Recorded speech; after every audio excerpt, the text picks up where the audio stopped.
Pakistan cricket team जिसे Asia cup 2023 का final खेलने के लिए न सिर्फ अपनी कारकर्दगी पर बल्कि दीगर टीमों की कारकर्दगी पर भी इन्हिसार करना है, उसके लिए बुरी खबर ये है कि पाकिस्तान टीम जब श्रीलंका के खिलाफ 14 सितंबर को अपना आखिरी मैच खेलेगी, जो कि मारो या मर जाओ जैसी सूरत हाल है और सेमीफाइनल जैसी हैसियत रखता है। इस मैच में पाकिस्तान टीम अपने रेगुलर यूनिट के बगैर खेलेगी और कम से कम 4 तब्दीलियाँ पाकिस्तान टीम में होने जा रही हैं।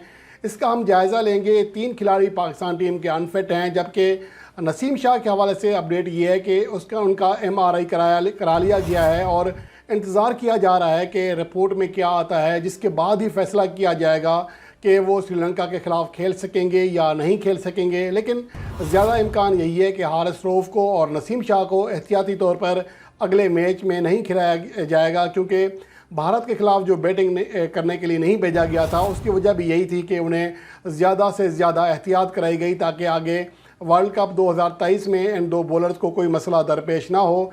अब आगे बात कर लेते हैं जो सूरत हाल है। एक तो ये कि इंतज़ार किया जा रहा है नसीम शाह की रिपोर्ट का। दूसरी जानिब पाकिस्तान के 2 मुतबादल बॉलर को तलब कर लिया गया है। कोलंबो पहुंच रहे हैं शाहनवाज धानी और जमान खान, लेकिन हैरानकुन तौर पर अभी एशियन क्रिकेट काउंसिल की जो टेक्निकल कमेटी है टूर्नामेंट की, उनकी जानिब से गो हेड नहीं दिया गया। लेकिन इसके बावजूद अगर इन दोनों प्लेयर्स को कोलंबो बुलाया जा रहा है तो इसका वाज़ेह मतलब ये है कि क्लियरेंस मिल जाएगी, क्योंकि जो इम्कानात हैं उसके बाद उन्हें बुलाया जा रहा है।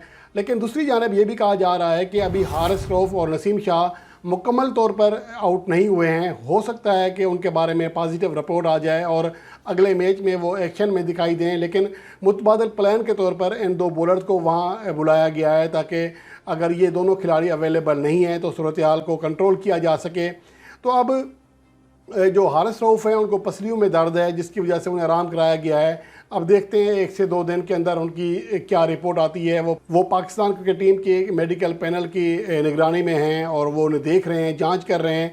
अब आगे बढ़ते हैं कि अब चेंजिंग्स क्या क्या होंगी। सबसे ज़्यादा जो ऊपर से अगर बात करें तो फ़खर जमान की कारकर्दगी है, जिसके ऊपर सवालात उठ रहे हैं। एक तो उनकी कारकर्दगी अच्छी नहीं है, आखिरी 10 मैचेस में एक बार भी वो 35 रन तक अपना स्कोर नहीं पहुंचा सके, सिर्फ 2 बार 30+ रन कर सके। लेकिन असल चीज़ ये है कि उनका जो स्ट्राइक रेट है वो भी इंतहाई नीचे गिरा हुआ है, जिसकी वजह से जिससे अंदाज़ा लगाया जा सकता है कि उनमें एतमाद की बहुत ज़्यादा कमी महसूस की जा रही है। उनसे रन्स नहीं हो रहे, वो दबाव का शिकार होते जा रहे हैं, जिसकी वजह से कारकर्दगी में निखार आने के बजाय मज़ीद उनकी कारकर्दगी ख़राब हो सकती है। लेकिन सलमान अली आगा जो कि गुज़श्ता मैच में स्वीप शॉट खेलते हुए अनफिट हो गए थे, गेंद उनके मुंह पर लगी थी, ड्रेसिंग की गई थी कोलंबो के हॉस्पिटल में और अब सूजन है। लेकिन ये कहा जा रहा है कि फ़िलहाल तबीयत पहले से बेहतर है, लेकिन तीसरे मैच में उनकी भी शिरकत मशकूक है। इसलिए सऊद शकील को आजमाया जाएगा और जो तब्दीली करने का जो ऑप्शन है मेरे ख्याल में अब फ़खर जमान का वो शायद ना रहे, क्योंकि पहले तो ये था कि फ़खर जमान की जगह रिजवान को ओपनर भेज कर नीचे सऊद शकील को लाया जाएगा। लेकिन अब जो ओपनिंग के लिए पाकिस्तान के पास ऑप्शन है वो है अब्दुल्ला शफीक। लेकिन अब्दुल्ला शफीक की जो कारकर्दगी है वो इंतहाई ज़्यादा मायूस कुन है। उनकी अगर कारकर्दगी की बात कर लें तो जो आखिरी इनिंग्स थी, टेस्ट इनिंग्स थी, उसमें वो डबल सेंचुरी बनाने में कामयाब रहे थे कोलंबो के सोनाली ग्राउंड पर श्रीलंका के ख़िलाफ़। लेकिन इससे जो पिछली 11 टेस्ट इनिंग्स थी उसमें वो एक भी 50+ इनिंग्स नहीं खेल सके थे और सिर्फ एक बार वो 30+ रन की इनिंग्स खेल सके थे। तो इससे अंदाज़ा लगाया जा सकता है कि जो उनकी फॉर्म है वो भी ज़्यादा अच्छी नहीं है। जबकि उनका अगर वनडे कैरियर देखें तो ज़्यादा मुतासर कुन नहीं रहा। नीदरलैंड के ख़िलाफ़ अगस्त 2022 में डेब्यू किया था, पहले मैच में 2 रन बना सके थे। उसके बाद अप्रैल और मई 2023 में उन्हें न्यूजीलैंड के ख़िलाफ़ 2 वनडे मैचेस खिलाए गए, जिनमें 7 और 19 रन बना सके थे। तो अब तक वो 3 मैचों में एक बार भी 20 रन की हद पार नहीं कर सके। इसके अलावा उनका जो मजमूई कैरियर है लिस्ट ए यानी 1 रोज़ा मैचेस का डोमेस्टिक मैचेस मिलाकर वो भी बहुत ज़्यादा मायूस कुन है। 7 मैचेस में वो एक बार भी 30 रन की हद पार नहीं कर सके, सिर्फ 14.10 की एवरेज है। 67 का उनका स्ट्राइक रेट रहा, सिर्फ 85 रन बना सके हैं 7 वनडे मैचेस में। तो इससे अंदाज़ा लगाया जा सकता है कि वाइट बॉल में अब्दुल्ला शफीक को मुश्किलात हैं, जैसा कि T20 फॉर्मेट में हैं वही वनडे फॉर्मेट में भी हैं।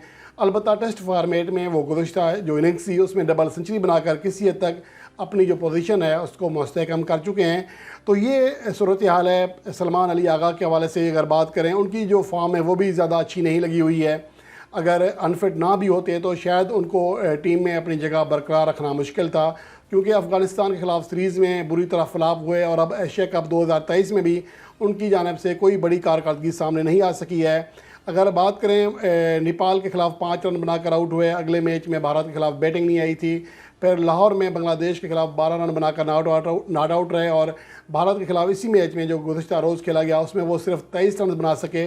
तो उनकी कारकर्दगी में भी झोल है, लेकिन उनका जो फर्स्ट क्लास करियर है वो अच्छा है और 3 सेंचुरियाँ बना चुके हैं और इसके अलावा 13 50 बना चुके हैं।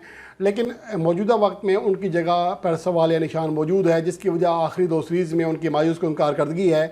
तो इस सूरत हाल के बाद अब पाकिस्तान की जो प्लेइंग 11 है वो क्या होगी, इसमें कौन कौन से खिलाड़ी ड्रॉप होंगे, किस किस को लाया जाएगा, 4 तब्दीलियाँ क्या होंगी, इसके ऊपर बात करते हैं। अगर ओपनिंग की बात करें, इमामुल हक फ़खर जमान ही करेंगे क्योंकि रिस्क नहीं लिया जाएगा शायद, और उसके बाद Babar Azam one down position पर, जिसके बाद मोहम्मद रिजवान, फिर सऊद शकील खेलेंगे 5वें नंबर पर, 6ठे नंबर पर इफ्तिखार अहमद, 7वें नंबर पर शादाब खान की बॉलिंग कारकर्दगी पर सवाल या निशान मौजूद है, शायद उनको भी चेंज किया जा सकता है उसामा मीर के साथ या मोहम्मद नवाज़ के साथ, लेकिन फ़िलहाल इम्कान ज़्यादा यही है कि वो खेलेंगे। इसके अलावा मोहम्मद वसीम जूनियर खेलेंगे फ़हीम अशरफ की जगह पर शाहीन अफरीदी, जबकि शाहनवाज़ दानी और ज़मान खान खेलेंगे हारिस रऊफ़ और नसीम शाह की जगह पर अगर वो फिट नहीं होते हैं। तो ये 4 तब्दीलियाँ हैं जो कि पाकिस्तान टीम में होने जा रही हैं। और वैसे भी पाकिस्तान की जो बैटिंग लाइन है उसके ऊपर हमारे हमेशा ही मसला रहता है, क्योंकि हमारी जो बैटिंग लाइन है वो 250 प्लस रन के टारगेट तो चेस कर सकती है, लेकिन आप उससे ये तवक्को नहीं कर सकते कि वो 350 रन का जो टारगेट है वो भी आपको चेस करके देंगे, ख़ास तौर पर अच्छी बॉलिंग लाइन के ख़िलाफ़। वैसे तो पाकिस्तान टीम ने गुज़श्ता साल 349 रन का टारगेट चेस किया था, लेकिन उसके जो खिलाड़ी थे खुशदिल शाह ख़ास तौर पर उस मैच में अच्छा खेले थे। तो इस तरह का पाकिस्तान के पास मौजूदा वक्त में कोई पंच हिटर नहीं है और अच्छी बॉलिंग लाइन के ख़िलाफ़ पाकिस्तान के जो मौजूदा बैटर्स हैं वो मुश्किल से 2-4 रहते हैं। 3-4 रन या 5 रन फ़ी ओवर का जो रन रेट है वो तो निकालना मसला नहीं होता, लेकिन 10-12 रन या 9 रन फ़ी ओवर का जो रन रेट है वो पाकिस्तान के मौजूदा जो बैटिंग लाइन है उसकी शायद बस की बात नहीं है। तो अब पाकिस्तान की जो जीत का दारो मदार होता है वो पाकिस्तान के फास्ट बॉलर्स की कारकर्दगी के ऊपर होता है। और आपने देखा होगा गुज़श्ता मैच में पाकिस्तान टीम इंडिया के ख़िलाफ़ जब पाकिस्तान के बॉलर्स ने परफॉर्म किया था, पाकिस्तान टीम बेहतर पोजीशन में थी, लेकिन गुज़श्ता मैच में पाकिस्तान के जो बॉलर्स हैं वो बुरी तरह नाकाम हुए। ख़ास तौर पर रिज़र्व डे जिसमें पाकिस्तान के बॉलर्स पूरे दिन में 1 विकेट हासिल ना कर सके, तो दूसरी जानिब जो है भारत के बॉलर्स ने पाकिस्तानी विकेटों की लैंड लगा दी थी, 8 विकेटें गिरा दी थी सिर्फ 32 ओवर में। तो ये चीज़ें हैं कि पाकिस्तान की बॉलिंग लाइन पर अब ज़्यादा दारोमदार होगा। और इसके अलावा शादाब खान, उनकी बॉलिंग की जो आउट ऑफ फॉर्म है, बॉलिंग में जो नाकिस कारकर्दगी है, वो भी पाकिस्तान क्रिकेट टीम की मैनेजमेंट के लिए, कप्तान के लिए परेशान कौन है, क्योंकि अगर वो बॉलिंग में परफॉर्म नहीं करेंगे तो उनकी बतौर बैट्समैन कारकर्दगी की बुनियाद पर उनको आगे नहीं ले जा सकेगा। तो ये चीज़ें पाकिस्तान के लिए मुश्किल से 2-4 हो रही हैं। ये प्रॉब्लम्स हैं, पाकिस्तान को ये प्रॉब्लम सॉल्व करना होंगे। वसीम जूनियर को ना खिलाना भी मेरे ख्याल में बड़ी गलती है, क्योंकि वो विकेट टेकर बॉलर है और हालिया अरसे में वो पाकिस्तान के चौथे टॉप विकेट टेकर हैं 2022 से। हालांकि बहुत कम वनडे मैचेस खिलाए गए हैं, तो उन्हें पहले ही फ़हीम अशरफ की जगह प्लेइंग 11 का हिस्सा बनाना चाहिए था, नहीं बनाया गया, गलती की गई। अब देखना ये कि पाकिस्तान क्रिकेट बोर्ड की जो मैनेजमेंट है, टीम मैनेजमेंट है, कप्तान बाबर आजम हैं, वो अपनी गलतियों से किस तरह सीखते हैं। ख़ास तौर पर कप्तान बाबर आजम को भी टॉस के हवाले से, पिच रीड करने के हवाले से सोचना पड़ेगा कि एक फ्लैट पिच पर उन्होंने पहले टॉस जीतने के बाद पहले फील्डिंग की थी, जिसका नतीजा ये निकला कि पाकिस्तान के ख़िलाफ़ 356 रन बन गए और उसी की वजह से पाकिस्तान टीम दबाव में आ गई। और वैसे जिस तरह पाकिस्तान टीम ने खेल पेश किया उस पर सवाल या निशान भी मौजूद है। उस बहस में फ़िलहाल नहीं जाते, लेकिन कम से कम जीतने की ट्राई करना लाजमी चाहिए थी, ताकि पता चलता कि हमारे खिलाड़ी भी जान लगा रहे हैं। इन्होंने तो खैर पहली गेंद से ही हथियार डाल दिए थे। ख़ास तौर पर जसप्रीत बुमराह और मोहम्मद सिराज की बॉलिंग का कोई जवाब नहीं था इमामुल हक के पास और फ़खर जमान के पास, जिसकी वजह से पाकिस्तान टीम दबाव में आई। हालांकि पाकिस्तान को पता था कि डकवर्थ लुईस कानून के तहत भी इस मैच का फ़ैसला किया जा सकता है, इसलिए जो मतलूबा रन रेट था वो बहुत ज़्यादा था, उससे बहुत कम पाकिस्तान के जो बैटर्स हैं वो रन कर रहे थे।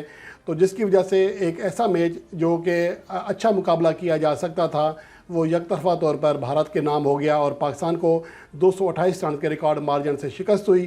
तो बहरहाल अब आगे बढ़ते हैं। वो एक मैच था, ख़त्म हो गया, शायद हमारा बुरा दिन था, बुरा मैच था।